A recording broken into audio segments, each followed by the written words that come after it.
establish izinto ezintsha. Go outside and try. When you try, uNkulunkulu uyangenelela. Akekho ngicela ngibhekeni, akekho umuntu okwazi ukuzenza yena ukuthi abe righteous, but we become righteous through Christ. Shuthi sonke into yethu esidinga uyifuna is Christ ukuze sizokwazi ukugena i-righteousness, because iBhayibheli nokulunga kwemvelo umuntu nje uthulungile ngemvelo. Uma elunga engena Kristu, ukulunga kwakho kwemvelo akunamsebenzi walunga. Ake sithi masiphuma sibe abantu abathi sifuna uku-applya izwi. Inkingi into yokushunyayizwa iminyaka kodwa ungashintshi.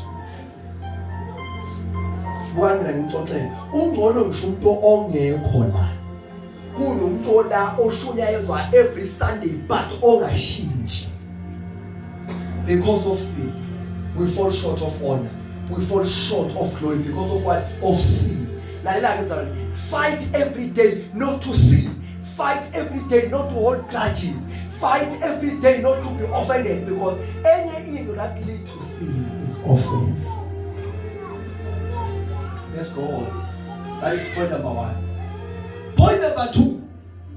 Yini eyenza imthandazo abazalwane ningaphenduki? Is fleshly